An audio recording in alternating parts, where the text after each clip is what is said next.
Bismillahirrahmanirrahim. Assalamu alaikum. My name is Ahmed Nadeem and I am your teacher for statistics.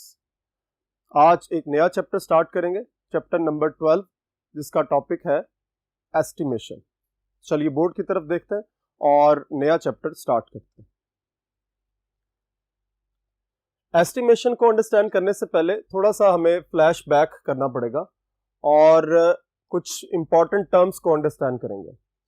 Statistical inference आप already पहले पढ़ चुके हुए हैं कि स्टैटिस्टिकल इन्फ्रेंस क्या चीज है. इसको थोड़ा सा रिवाइज करते हैं. It is about the drawing conclusions for the distributions for above और observed values of random variables. ठीक हो गया. यानी हम ये जानते हैं पहले से कि हमें अंदाजा है इस चीज का कि स्टैटिस्टिकल इन्फ्रेंस क्या है. एक ऐसा प्रोसीजर है कि जिसमें हम डिस्ट्रीब्यूशंस या वैल्यूज के लिए हम कंक्लूजन्स को ड्रॉ करते हैं from the given values of sample observations और द सैंपल डिस्ट्रीब्यूशंस. अब इसमें सैंपल का लफ्ज बड़ा इंपॉर्टेंट है, इसको हम बाद में जाकर आगे डिस्कस करेंगे ये क्यों इतना इंपॉर्टेंट है. हम स्टैटिस्टिकल इन्फ्रेंस के रेफरेंस से हम एस्टिमेशन को अंडरस्टैंड करेंगे. ठीक है. अब स्टैटिस्टिकल इन्फ्रेंस में दो चीजें आपने हमेशा माइंड के अंदर रखनी है. एक तो ये है कि ये कंक्लूजन्स ड्रॉ करने हैं. ये प्रोसीजर किसका है कि कंक्लूजन्स को ड्रॉ करना है. लेकिन किस चीज के कंक्लूजन्स? डिस्ट्रीब्यूशन के मुतालिक. यानी डिस्ट्रीब्यूशन के जो भी करैक्टरिस्टिक्स हैं, जो भी आपके पास लेआउट्स हैं, डिस्ट्रीब्यूशन जिस अंदाज में उसका जो भी बिहेवियर है उसके बारे में आपने कंक्लूजन ड्रॉ करना है. लेकिन यूज किसको करना है? ऑब्जर्व्ड वैल्यूज को ऑफ रैंडम वेरिएबल्स. इसका मतलब है एक पूरा सीक्वेंस है. इस पूरे सीक्वेंस के अंदर हम डिफरेंट वैल्यूज को ऑब्जर्व करते हुए, डिफरेंट वैल्यूज को कंसिडर करते हुए डिफरेंट टाइप्स ऑफ डिस्ट्रीब्यूशंस बनाते हैं और उन डिस्ट्रीब्यूशंस के बारे में कंक्लूजन्स ड्रॉ करते हैं कि वो डिस्ट्रीब्यूशंस जो है वो किस टाइप की हैं या उनके जो करैक्टरिस्टिक्स हैं वो क्या है. अब इसमें एक और बात भी अंडरस्टैंड करने वाली है कि इन्फ्रेंस का क्या मतलब है. इन्फ्रेंस का मतलब है supposed statement. ठीक है. अब ये कौन सी supposed statement है? याद रखना है कि रैंडम वैल्यूज जो आपकी आती हैं रैंडम वेरिएबल्स के थ्रू, उनसे जो डिस्ट्रीब्यूशंस बनती हैं उन डिस्ट्रीब्यूशंस के मुतालिक ये supposed statement है. ठीक है. हम इन स्टेटमेंट्स के थ्रू क्या करते हैं कि कुछ करैक्टरिस्टिक्स को चेक करते हैं, देखते हैं और फिर कंक्लूजन्स को ड्रॉ करते हैं. यानी हम ये देखते हैं कि डिस्ट्रीब्यूशन के मुतालिक जो भी स्टेटमेंट आई है क्या वो स्टेटमेंट ठीक है या गलत है. अब उस स्टेटमेंट का ठीक होना, सपोज स्टेटमेंट जो हमने ड्रॉ की है वो उसका ठीक होना किस तरह है, उसको किस तरह चेक करेंगे, ये स्टैटिस्टिकल इन्फ्रेंस के जो फर्दर प्रोसीजर्स हैं वो हमें बताते हैं. लेकिन याद रखिए कि इन डिस्ट्रीब्यूशंस के हवाले से कौन कौन से करैक्टरिस्टिक्स हो सकते हैं, उन्हीं करैक्टरिस्टिक्स को हम पैरामीटर कहते हैं. ठीक है. पैरामीटर का लफ्ज इसीलिए इस्तेमाल किया गया क्योंकि इसके साथ कंसर्न है पॉपुलेशन. क्योंकि आप जिस पर्टिकुलर सिचुएशन को अंडरस्टैंड कर रहे हैं, जिस एक्टिविटी को देख रहे हैं, उसका एग्रीगेट जो है वो क्या कहलाता है. यानी हमने पॉपुलेशन को अंडरस्टैंड किया था, it is the aggregate of subject of study. यानी जो आपका सब्जेक्ट ऑफ स्टडी है, जब उसका एग्रीगेट बना लेंगे तो that aggregate is your population. और उस पॉपुलेशन के कुछ ना कुछ पैरामीटर्स हैं, क्योंकि पॉपुलेशन के कुछ पैरामीटर्स होंगे और उन पैरामीटर्स को हम करैक्टरिस्टिक्स भी कहते हैं. उन्हीं को एस्टिमेट या उन्हीं को जो है वो चेक करने का जो प्रोसीजर है through some techniques and methods. कुछ मेथड्स होंगे, कुछ टेक्निक्स होंगी, उनके थ्रू हम क्या करेंगे, जब इसका कंक्लूजन ड्रॉ करेंगे तो ये जो पूरा प्रोसीजर है वो प्रोसीजर क्या कहलाएगा? Statistical inference. सो इन्फ्रेंस की इंपॉर्टेंस जो है वो बहुत ज्यादा है. इससे पहले हमने डिस्क्रिप्टिव स्टैटिस्टिक्स को भी पढ़ा था, जिसमें हमने बहुत सी टेक्निक्स और मेथड्स को देखा था कि हमने किस अंदाज में जो है वो फॉर्मूलाज को अंडरस्टैंड किया और हमने डिफरेंट काइंड ऑफ कैलकुलेशंस जो है उसमें परफॉर्म की. हमने ये देखा कि डेटा को किस तरह डिस्क्राइब करना है, डेटा को डिस्क्राइब करने के कौन कौन से मेथड्स हो सकते हैं, डेटा को प्रेजेंटेशन के उसके कॉन्टेक्स्ट में हम कैसे देखेंगे. यानी डिफरेंट हमने आइडियाज लगाए डिस्क्रिप्टिव स्टैटिस्टिक्स में.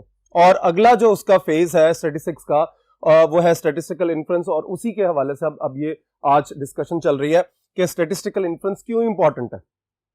याद रखिए कि स्टैटिस्टिक्स में जब भी आप काम करेंगे तो आपके पास दो ही एरियाज हैं, मेन एरियाज, वो है डिस्क्रिप्टिव स्टैटिस्टिक्स और इन्फ्रेंशियल स्टैटिस्टिक्स। इन्फ्रेंशियल स्टैटिस्टिक्स जो है वो सपोज्ड स्टेटमेंट से स्टार्ट होने के बाद हम डिफरेंट प्रोसीजर्स को अप्लाई करते हैं, डिस्ट्रीब्यूशंस के डिफरेंट पैरामीटर्स को अंडरस्टैंड करते हैं, लेकिन याद रखना है कि ये पैरामीटर्स जो पॉपुलेशन के कॉन्टेक्स्ट में हमारे लिए इंपॉर्टेंट है, उन पैरामीटर्स को हमने किस तरह फाइंड करना है, स्टैटिस्टिकल इन्फ्रेंस ये कहता है वो पूरा प्रोसीजर जो है वो डिफाइन करने के लिए दो अलग अलग कैटेगरीज हैं जिसको हम आगे जाकर डिस्कस करेंगे।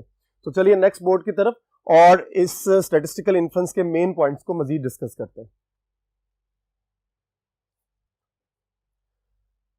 Types of statistical inference. अभी मैंने ये बात कही कि जब हम सपोज स्टेटमेंट बना लेते हैं तो उस सपोज स्टेटमेंट को चेक करने के लिए या उसके बारे में कंक्लूजन को ड्रॉ करने के लिए हमारे पास मजीद दो रास्ते बनते हैं।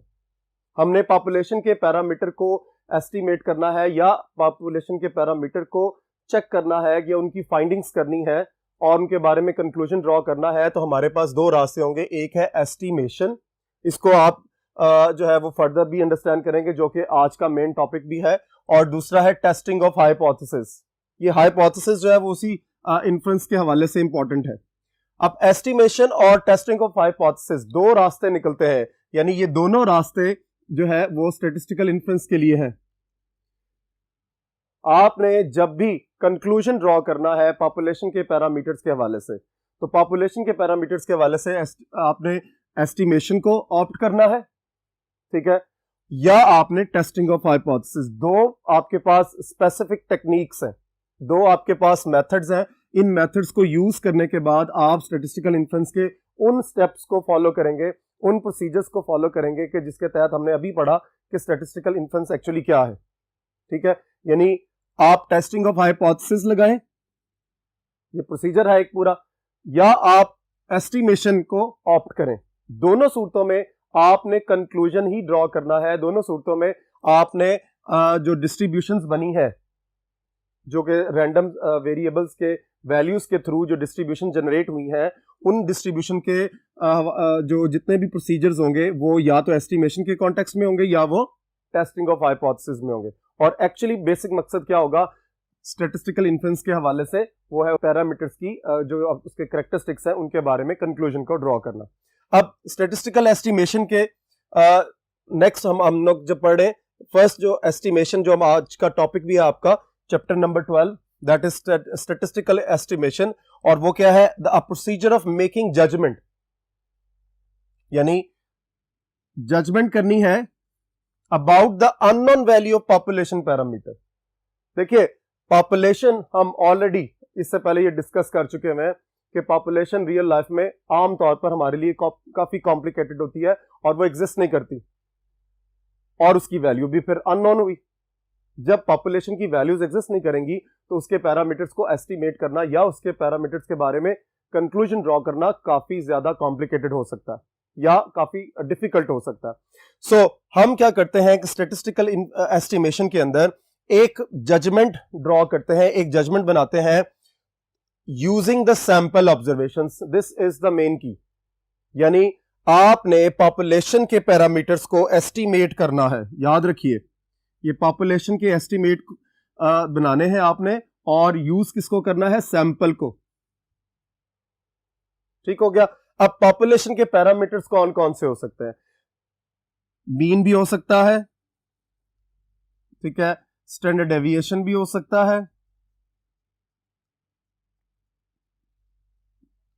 इसके अलावा मीडियन भी हो सकता है, ठीक है। पॉपुलेशन के हवाले से अगर हम देखें तो मीन डेविएशन भी हो सकती है, यानी बहुत से पैरामीटर्स जो है वो पॉपुलेशन के एग्जिस्ट कर सकते हैं। हमने मीन को जजमेंट करनी है, हमने स्टैंडर्ड डेविएशन की जजमेंट करनी है, हमने मीडियन या हमने मीन डेविएशन की जजमेंट करनी है। पॉपुलेशन के कॉन्टेक्स्ट में बात हो रही है, लेकिन हम करेंगे क्या कि हम एक सैंपल ड्रॉ करेंगे। सैंपल को ड्रॉ करने की डिफरेंट टेक्निक्स आप इससे पहले चैप्टर नंबर 11 में पढ़ चुके हुए हैं, ठीक है। सैंपल्स को आप विद रिप्लेसमेंट या विदाउट रिप्लेसमेंट के प्रोसीजर के तहत सेलेक्ट कर सकते हैं। आपने इससे पहले काफी हद तक जो है वो इन टेक्निक्स को अंडरस्टैंड कर लिया हो। ठीक है, हम सैंपल्स को ड्रॉ करेंगे और सैंपल्स को यूज करके जब हम पॉपुलेशन के पैरामीटर्स को एस्टिमेट करते हैं तो इस प्रोसीजर को क्या कहते हैं, स्टैटिस्टिकल एस्टिमेशन। याद रखिए कि स्टैटिस्टिकल एस्टिमेशन जो है इज द प्रोसीजर और the type of the statistical inference. So statistical inference का जो बेसिक टास्क है उसी टास्क को हम एक्चुअली पूरा कर रहे हैं, लेकिन मेथड क्या है, estimation, statistical estimation. Testing of hypothesis एक अलग इशू है, एक अलग टाइप है, एक अलग प्रोसीजर है, हमने उसको बाद में डिस्कस करना है। लेकिन अब जो है आज हम क्या कर रहे हैं, स्टैटिस्टिकल एस्टिमेशन के हवाले से बात कर रहे हैं और इसको समझ रहे हैं कि स्टैटिस्टिकल एस्टिमेशन क्या है, कि सैंपल को इस्तेमाल करेंगे और पॉपुलेशन के पैरामीटर्स को एस्टिमेट करेंगे या उसके बारे में कंक्लूजन ड्रॉ करेंगे। तो नेक्स्ट बोर्ड की तरफ चलते हैं और स्टैटिस्टिकल एस्टिमेशन के हवाले से मजीद अंडरस्टैंड करते हैं।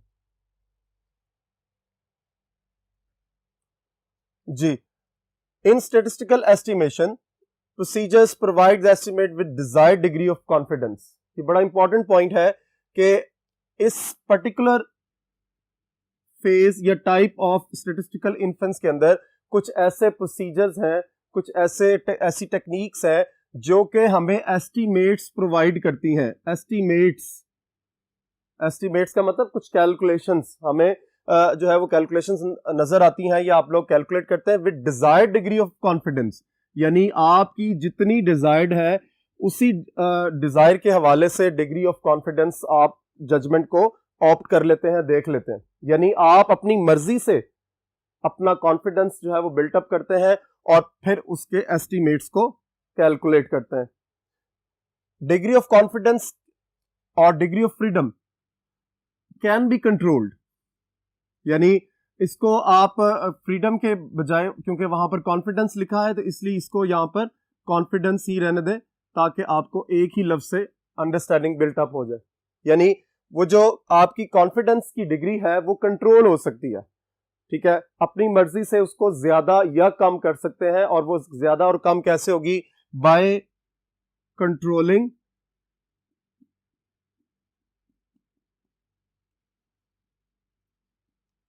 Sample size.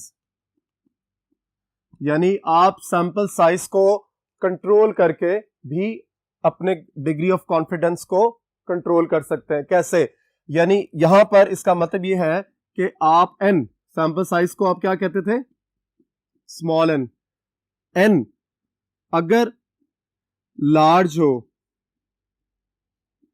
तो फिर आप कह सकते हैं कि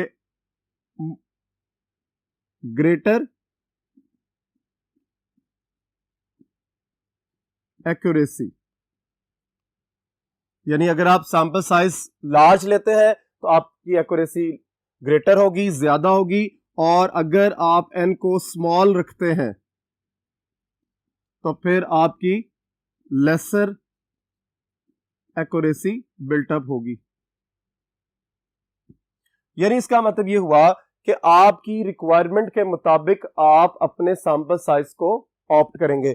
अगर आप चाहते हैं कि एक्यूरेसी ज्यादा हो, आप चाहते हैं कि आपके पॉपुलेशन पैरामीटर के हवाले से जो वैल्यूज आ रही हैं वो वैल्यूज जो है वो एक्यूरेट हो या क्लोजर टू द जो आपकी पॉपुलेशन पैरामीटर की वैल्यूज है उनके बिल्कुल क्लोजर आ जाए, तो फिर आपको सैंपल साइज क्या करना पड़ेगा, बड़ा रखना पड़ेगा। ये दो बड़े इंपॉर्टेंट एमसीक्यूज है। ठीक है, कि अगर सैंपल साइज लार्ज होगा तो एक्यूरेसी ग्रेटर होगी और अगर सैंपल साइज स्मॉल होगा तो लेसर एक्यूरेसी होगी। इसका मतलब यह हुआ कि in the analysis of different activities, जो स्टैटिस्टिक्स के अंदर आप एनालिसिस परफॉर्म करते हैं, आपने ये माइंड के अंदर रखना है कि अगर आपका सैंपल साइज स्मॉल है तो फिर आपके माइंड में ये रहना चाहिए कि जो accuracy towards the population parameter है वो लेस होगी।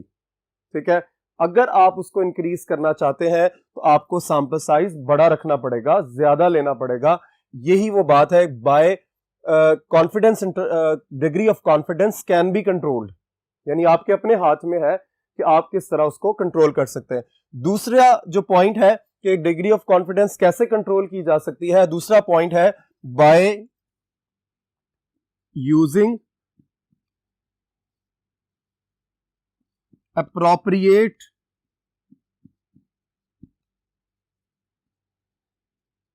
statistic। ठीक है, अप्रोप्रिएट स्टेटिस्टिक को यूज करके भी आप अपनी डिग्री ऑफ कॉन्फिडेंस को कंट्रोल कर सकते हैं। देखिए स्टेटिस्टिक कौन कौन से हो सकते हैं, स्टेटिस्टिक जो है वो मीन हो सकता है, स्टेटिस्टिक जो है वो वेरिएंस हो सकता है, स्टेटिस्टिक और भी मीडियन हो सकता है। ठीक है, ये मैंने जस्ट फॉर एग्जांपल लिखा है। ठीक है, यानी आपकी अपनी चॉइस है कि आप अगर अपने डिग्री ऑफ कॉन्फिडेंस के हवाले से कॉन्शियस है तो आपको कौन सा स्टेटिस्टिक चूज करना है। क्या मीन जो है वो ज्यादा बेहतर होगा किसी पर्टिकुलर सिचुएशन के लिए, क्या वेरिएंस होगा, ज्योमेट्रिक मीन होगा, हार्मोनिक मीन होगा। जिस तरह हम ये कहते हैं कि अगर आपका डेटा जो है वो परसेंटेज की फॉर्म के अंदर है, फॉर एग्जांपल मैं बात कर रहा हूं, तो फिर हालांकि मीन का जो स्टेटिस्टिक है वो बहुत ज्यादा बेटर आपको एस्टिमेट्स या बेटर कैलकुलेशंस प्रोवाइड करता है, लेकिन in case of percentage of data आप क्या करते हैं कि ज्योमेट्रिक मीन को यूज करते हैं। ज्योमेट्रिक मीन को इसलिए यूज किया जाता है क्योंकि मीन की निस्बत परसेंटेज के डेटा में ज्योमेट्रिक मीन हमें ज्यादा बेटर एक्यूरेसी और बेटर वैल्यूज को प्रोवाइड करता है। सो ये कॉम्बिनेशन है, ये अंडरस्टैंडिंग है। देखिए हमेशा से मैं यह बात स्टूडेंट्स को कहता हूं कि जो स्टेटिस्टिक्स है it is the analytical science. जितनी ज्यादा आपकी एनालिसिस के अंदर ग्रिप होगी उतना ज्यादा आपका एनालिसिस बेहतर होगा, या वाइस वर्सा भी है कि आपका अगर एनालिसिस बेहतर है इसका मतलब है आपकी एनालिटिकल स्किल्स बहुत अच्छी हैं। सो इसलिए ये माइंड के अंदर रखना है कि आपको प्रोसीजर्स को ऑप्ट करते हुए हर चीज को माइंड में रखना, यानी प्री डिटरमिन्ड सिचुएशंस आपके माइंड के अंदर होंगी कि आपने जब स्टैटिस्टिकल एस्टिमेशंस करनी है तो डिग्री ऑफ कॉन्फिडेंस आपका क्या होना चाहिए। ठीक है, डिग्री ऑफ कॉन्फिडेंस के हवाले से आपको इन दोनों पॉइंट्स को माइंड के अंदर रखकर आगे आपने कैलकुलेशंस करनी है, आपने सारी की सारी जो प्रोसीजर के एक्टिविटीज हैं वो परफॉर्म करनी है। ठीक है, सो दो चीजें हैं, एक तो सैंपल साइज और दूसरा है एप्रोप्रिएट स्टैटिस्टिक। ये दो चीजें माइंड के अंदर रख के आप डिजायर्ड डिग्री ऑफ कॉन्फिडेंस को ऑब्टेन कर सकते हैं, यानी आप अपनी मर्जी से अपना डिग्री ऑफ कॉन्फिडेंस जो है वो हासिल कर सकते हैं by controlling the sample size and by choosing the appropriate statistic. Statistical estimation की दो टाइप्स हैं। नंबर 1 पॉइंट एस्टिमेशन,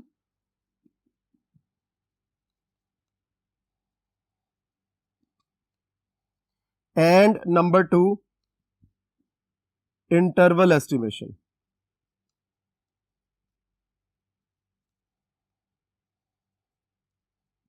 यानी यहां पे आपने अब मजीद अपने कैनवस को ओपन करना है, आपने माइंड के अंदर रखना है कि हम कहां से चले हैं।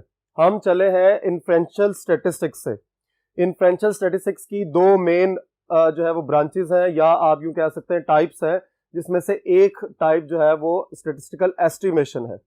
जब आप एस्टिमेशन के अंदर आ जाएंगे तो एस्टिमेशन के अंदर अपने डिग्री ऑफ कॉन्फिडेंस को डिसाइड करने के साथ साथ आपको ये भी देखना है कि आप किसी पर्टिकुलर पैरामीटर के हवाले से जो कॉन्शियस है, जिसको आप कैलकुलेशंस कर रहे हैं या जिसके बारे में आपने कंक्लूजन ड्रॉ करना है, वो आपने पॉइंट एस्टिमेशन के थ्रू कैलकुलेट करना है या आप इंटरवल एस्टिमेशन के थ्रू कैलकुलेट करना है। हम पॉइंट एस्टिमेशन और इंटरवल एस्टिमेशन को किस तरह अलग अलग करते हैं, ये हम लोग वापस बोर्ड नंबर 1 पर चलते हैं और इसकी एक्सप्लेनेशन से उसको अंडरस्टैंड करते हैं। हमने इससे पहले टाइप्स ऑफ एस्टिमेशन को अंडरस्टैंड किया कि there are 2 types of statistical estimations. Number 1 is point estimation and second is interval estimation. ठीक है, अब पॉइंट एस्टिमेशन को अंडरस्टैंड करें कि पॉइंट एस्टिमेशन क्या चीज है।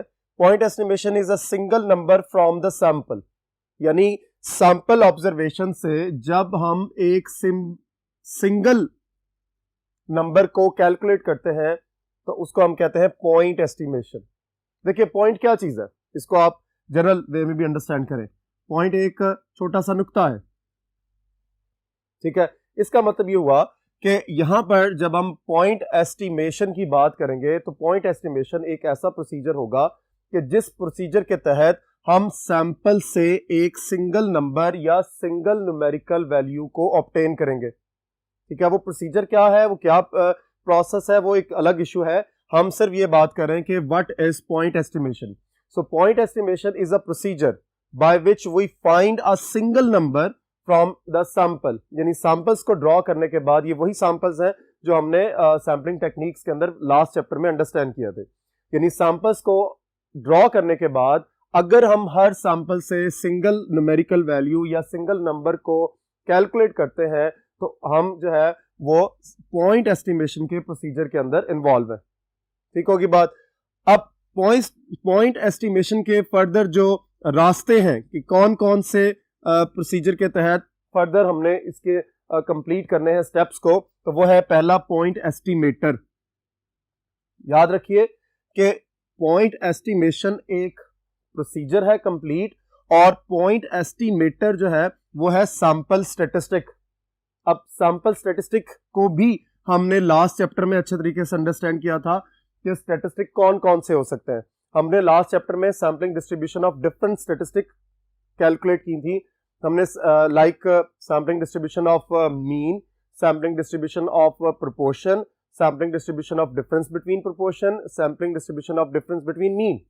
सो ये डिफरेंट स्टैटिस्टिक हमने जो है वो कैलकुलेट किए थे। तो ये उन्हीं कैलकुलेटर जो कैलकुलेशंस की बात हो रही है कि पॉइंट एस्टिमेटर क्या चीज है, एक सैंपल स्टैटिस्टिक।